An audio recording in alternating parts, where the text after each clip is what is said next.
Welcome back to virtual physics classes. आज लेकर आई हूँ मैं एक नया टॉपिक और टॉपिक का नेम है value of potential and electric field due to a polarized sphere. आपके पास एक पोलराइज्ड स्फीयर है, उस स्फीयर की वजह से आपको value of electric field and potential calculate करना है। इंपॉर्टेंट टॉपिक है एग्जाम के पर्पज से। मैनी ऑफ टाइम इस टॉपिक से एग्जाम में क्वेश्चन आ जाता है। तो पहले आप क्वेश्चन देखो, क्वेश्चन क्या है। Determine the potential and electric field due to a polarized sphere, 4 points inside and outside the sphere, and assume the sphere is polarized in the z direction। आपको यहाँ पे कंडीशन भी गिवन है कि जो स्पेयर है वो along the z direction polarized है, और इस polarized स्पेयर की वजह से इनसाइड एंड आउटसाइड आपको value of electric field and potential calculate करना है। देखो इसके साथ साथ हम सरफेस पे भी निकाल लेंगे कि eight the surface value of electric field and potential क्या होगा। ठीक है, तो जल्दी से नोटबुक उठा लीजिए और हेडिंग डाल लीजिए टॉपिक की, और जस्ट टॉपिक के नीचे आप क्वेश्चन राइट डाउन करिए। फिर इसके बाद हम स्टार्ट करते हैं टॉपिक। ठीक है, करो आप इसको, लिख लो एक बार, फिर मैं इरेज करूंगी। ठीक है ना, स्क्रीनशॉट ले लो। ये तो करिए शुरू। देखो स्टूडेंट्स, मेरी रिक्वेस्ट है आपसे, आपको देखो लेक्चर में यदि समझ आ रहा है और आपके लिए हेल्पफुल है तो please please please please please lecture को लाइक कर दिया करो, शेयर कर दिया करो और चैनल को सब्सक्राइब कर दिया करो, ताकि जब भी मैं नया लेक्चर अपलोड करूं तो उसका नोटिफिकेशन आपके पास आ जाए। ठीक है, चलो शुरू करते हैं। आपके पास कंडीशन क्या है, पोलराइज्ड स्फीयर है और वो पोलराइजेशन मतलब उसका जो पोलराइजेशन है वो है अलोंग द जेड डायरेक्शन। तो क्या करें, बना देते हैं स्फीयर। ठीक है, ये लो, हमने यहाँ पे एक स्फीयर ड्रॉ कर दिया जिसकी रेडियस क्या है, कैपिटल आर। ये ऑरिजिन, और ये हमने स्फीयर ड्रॉ कर दिया जिसकी रेडियस हम डिफाइन कर देते हैं। ये लो रेडियस, ये रेडियस हमने कैपिटल आर डिफाइन कर दी। कैसे भी डिफाइन कर दो, आप ऐसे डिफाइन करना चाहते हो या फिर ऐसे डिफाइन करना चाहते हो, मैंने इस तरह से डिफाइन किया। ठीक है, ताकि इजी रहेगा समझने के लिए। नाउ कंडीशन क्या गिवन थी कि इसका जो पोलराइजेशन है वो अलोंग द जेड डायरेक्शन है। तो हम अज्यूम कर लेते हैं कि जो जेड डायरेक्शन है वो इस तरह से वर्टिकल अपवर्ड डायरेक्शन में। पोलराइजेशन अलोंग जेड डायरेक्शन है तो मतलब डायपोल्स की डायरेक्शन जेड डायरेक्शन की तरफ होगी। तो बना दो आप इस तरह से डायपोल्स। पोलराइजेशन समझते हो ना। अब तो पोलराइजेशन वाला लेक्चर अटेंड किया नहीं किया, अभी तक नहीं किया है तो इससे प्रीवियस वाला लेक्चर उठा लो, उसमें इलेक्ट्रिक पोलराइजेशन बहुत अच्छे से एक्सप्लेन किया हुआ है। तो इस तरह से लो बेटा, हमने ड्रॉ कर दिया polarization along the z direction और रेडियस हमने डिफाइन कर दी कैपिटल आर। ठीक है, so firstly we take a sphere of radius capital R which is polarized along the z direction, and capital P represent polarization here. ठीक है, यहाँ पे जो कैपिटल P है वो रिप्रेजेंट कर रहा है किसको, पोलराइजेशन को अलोंग द जेड डायरेक्शन, और रेडियस हमने इसकी डिफाइन कर दी कैपिटल R। क्लियर है। तो वैल्यू ऑफ पोलराइजेशन आप डिफाइन कर दोगे क्या, कैसे निकालते value polarization. Induced dipole moment is divide by volume. ठीक है, और ये कैसे आया, लास्ट लेक्चर उठा लो, इससे प्रीवियस वाले लेक्चर में हमने इलेक्ट्रिक पोलराइजेशन अच्छे से पढ़ा है। ठीक है, तो बेटा यहाँ से मैं बात करूँ, induced dipole moment small p से रिप्रेजेंट कर रही हूँ, उसकी वैल्यू क्या होगी, कैपिटल P मल्टीपल वॉल्यूम। बेटा वॉल्यूम कितना होगा, 4/3 पाई r cube. This is equation number 1। ये मैंने क्यों निकाला है, बिकॉज ये हम आगे काम में लेंगे। ठीक है, तो यहाँ तक लिखो। यस, उठा ले फर्स्ट केस। फर्स्ट हमें क्या लेना है, if point is outside the sphere, if point is outside the sphere,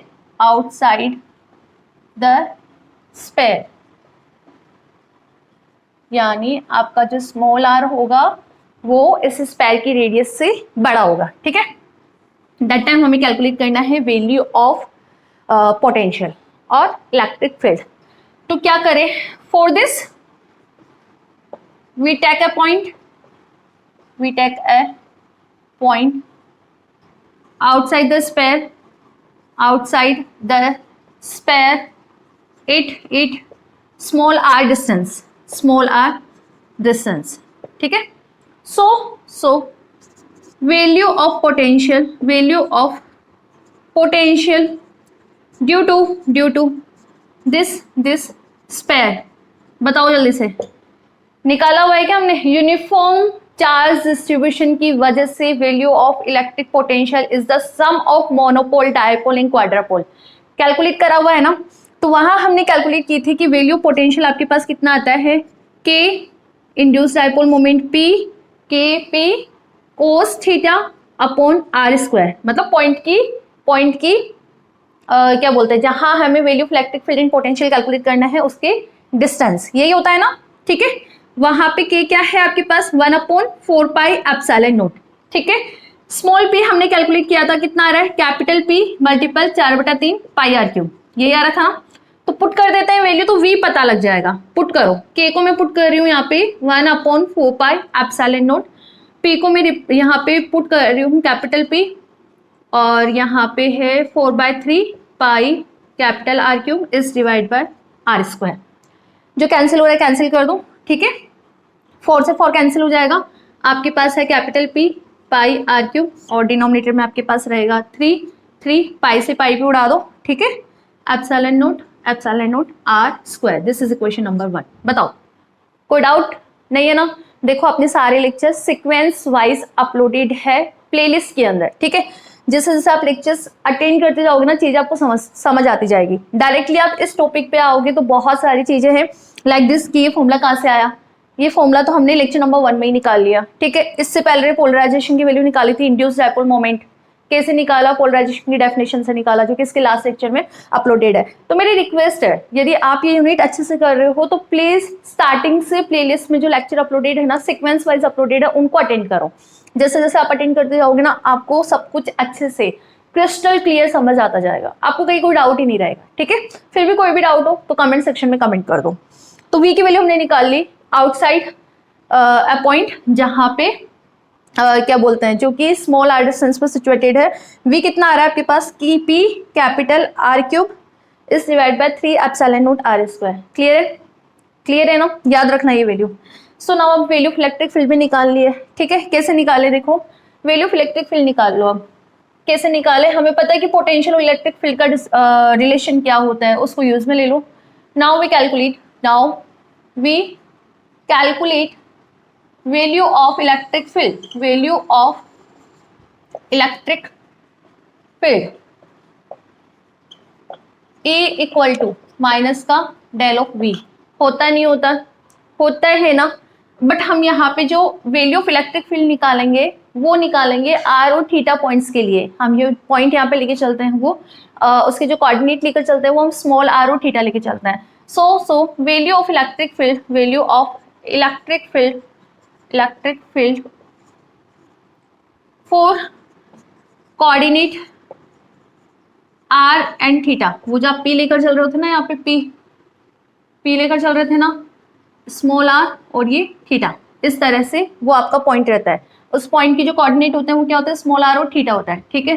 तो r डायरेक्शन के अंदर इलेक्ट्रिक फील्ड का कंपोनेंट होगा और थीटा डायरेक्शन के अंदर भी इलेक्ट्रिक फील्ड का कंपोनेंट होगा। So the value of electric field for coordinate r and theta, आप यहाँ पे क्या लिखोगे कि AR मतलब इलेक्ट्रिक फील्ड इंटेंसिटी का r डायरेक्शन के अंदर component r cap plus E theta cap, ये रहेगा बेसिकली आपके पास इलेक्ट्रिक फील्ड का formula. This is equation number 2। अब आपके पास कैलकुलेट करने के लिए है क्या कि एक तो मुझे ER कैलकुलेट करना है विच इज माइनस का del of V upon del of R निकाल लेंगे, ठीक है। And E theta equal to minus का 1/r del V by del of theta. V पता है तो R के रेस्पेक्ट में डिफरेंशिएशन कर दो, ये वैल्यू आ जाएगी। V पता है थीटा के रेस्पेक्ट में डिफरेंशिएशन कर दो, आपके पास E थीटा भी आ जाएगा। तो कर लेते हैं कैलकुलेट, ER कितना आएगा। सो ये रहा V, कर दो इसका R के रेस्पेक्ट में differentiation. Capital P r cube upon 3 epsilon naught are square. R square 1 upon r square का करोगे तो आपके पास वैल्यू विल बी, बताओ जल्दी से, वैल्यू विल बी माइनस का 2 अपॉन आर क्यूब, यही होगा ना। ठीक है, तो एक माइनस आगे भी है तो माइनस माइनस प्लस, तो capital P R cube upon, देखो यहाँ पे फॉर्मूला मैंने क्या अप्लाई किया है, x की पावर n का क्या होता है n, x की पावर n माइनस 1, वही फॉर्मूला मैंने यहाँ पे अप्लाई किया है। ठीक है, डिफरेंशिएशन का, तो कितना आ रहा है 2 capital P R cube upon 3 epsilon naught are cube. Clear है? ओके, आगे बढ़ो, आगे बढ़ो। अब हमें निकालना है ई थीटा, निकालो E theta which is minus का 1 by r del by del of theta v, ये रहा v, p are cube upon 3 epsilon naught are square. ठीक है, यहाँ पर आपके पास कोस थीटा कहाँ उड़ा दिया हमने, कोस थीटा भी था ना इसके साथ, p are cube upon 3 epsilon naught are square cos theta, क्योंकि अपनी जो v की वैल्यू थी ना, v की वैल्यू कितनी थी बताओ जल्दी से, v आपके पास क्या था k p cos theta upon r square, तो कोस थीटा हमने उड़ा दिया, तो उसको आप यहाँ पे लिखो कोस थीटा, कोस थीटा, यहाँ पे भी है आपके पास कोस थीटा। ठीक है, इसको सिंप्लीफाई करो और v में भी करेक्शन करना, जो v हमने कैलकुलेट कर रहा था ना वहां पे cos थीटा लगाना साथ में, cos थीटा हमने ऊपर से लिखना भूल गए, स्किप कर दिया। ठीक है, अब देखो थीटा के रेस्पेक्ट में करना है, cos का क्या होगा माइनस का साइन थीटा। ठीक है, और माइनस एक और आ गया तो माइनस माइनस प्लस, तो बेसिकली आपके पास पी आर क्यूब, बेटा क्या आ रहा है पी आर क्यूब, cos की जगह आपके पास साइन थीटा। ठीक है, इस divide by 3 epsilon not.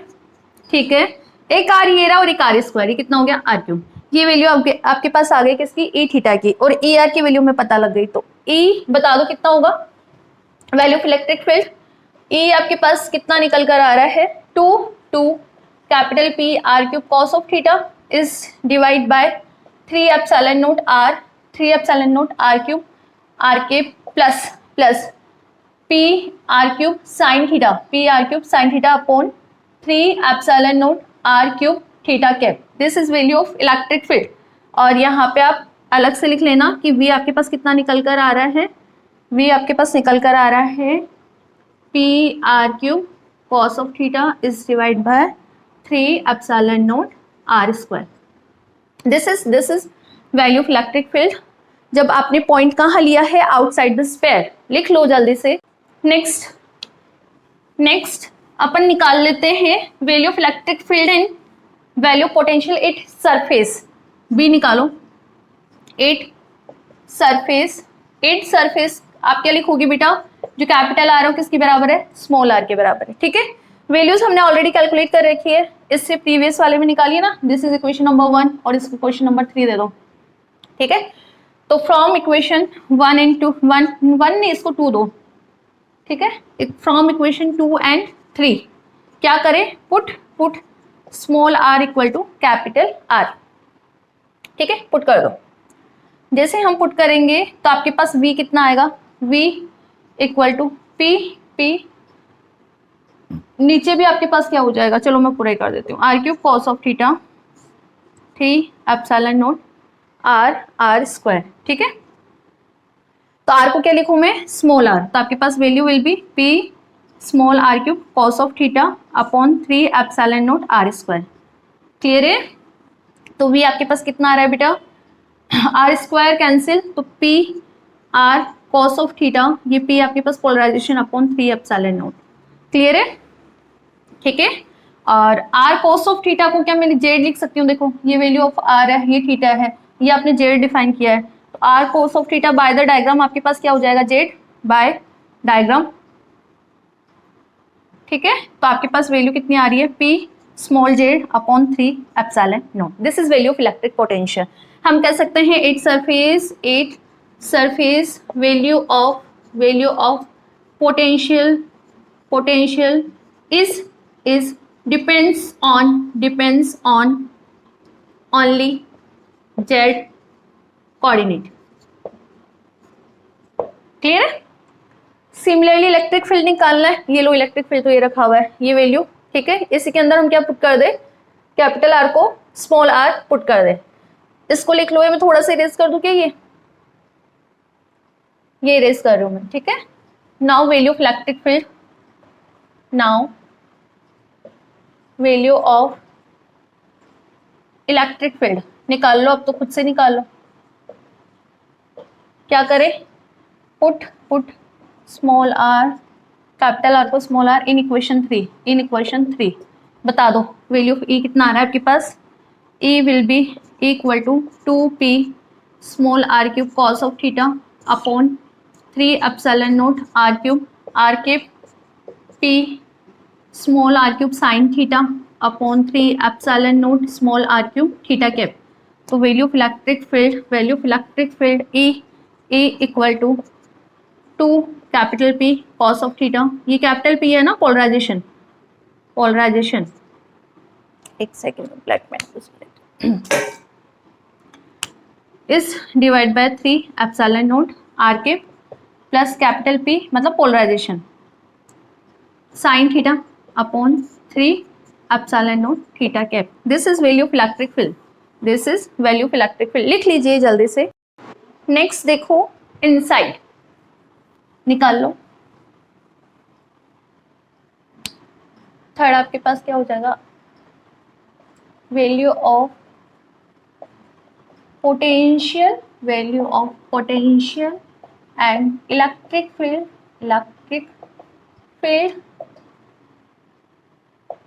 inside the sphere। अब देखो पोलराइज्ड स्फीयर आपके पास क्या है, पोलराइज्ड स्फीयर, और इसकी डायरेक्शन हमने बता दी जेड डायरेक्शन में। मैं इनसाइड स्फीयर की बात करूं तो टोटल नेट चार्ज कितना होगा inside the sphere, net charge कितना होगा, पोलराइज्ड है, क्या है ये, पोलराइज्ड है। पोलराइज्ड कब होता है, डायपोल्स होते हैं, डायपोल्स में पॉजिटिव और नेगेटिव चार्ज होता है, ठीक है। जितना इक्वल अमाउंट ऑफ पॉजिटिव उतना ही equal amount of negative charge होता है। तो क्या एक दूसरे को कैंसिल करेगा ना। सो हम क्या बोल सकते हैं, inside the polarized sphere net charge will be zero, होगा नहीं होगा, नेट चार्ज जीरो होगा ना, जितना पॉजिटिव चार्ज है उतना ही अमाउंट ऑफ नेगेटिव चार्ज है, ठीक है। तो net charge inside this sphere कितना है आपके पास, जीरो है, ठीक है। तो ये लाप्लास इक्वेशन को सेटिस्फाइड करेगा ना यहाँ पे। So potential satisfied the Laplace equation, ठीक है। Del square v equal to zero, net charge क्या है आपके पास, जीरो, तो ये लाप्लास इक्वेशन को सेटिस्फाइड करेगा, ठीक है। So potential inside the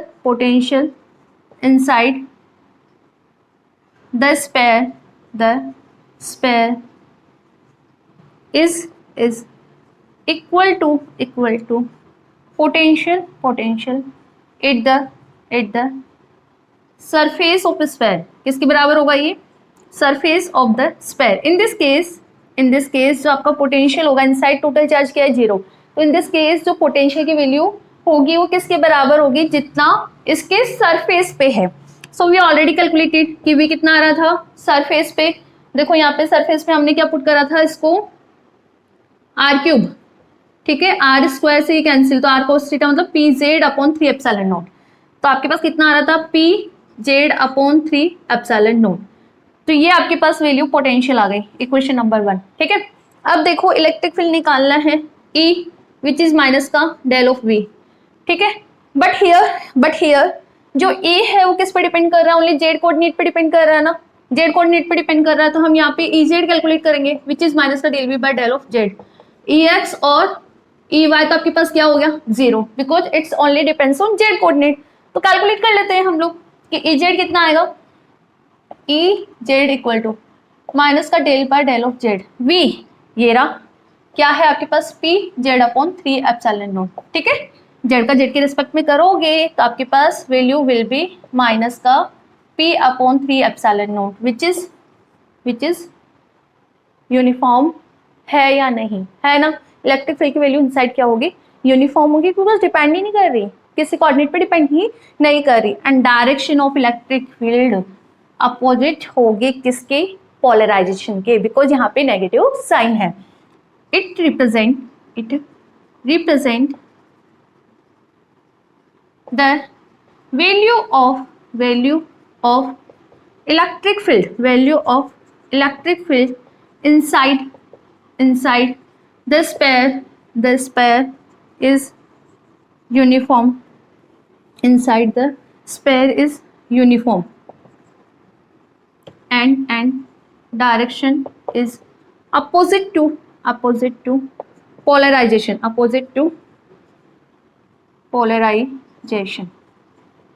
clear है। इस तरह से हमने एक पोलराइज्ड स्फीयर की वजह से value potential and electric field calculate करा inside, outside and at sphere. ठीक है, थैंक यू।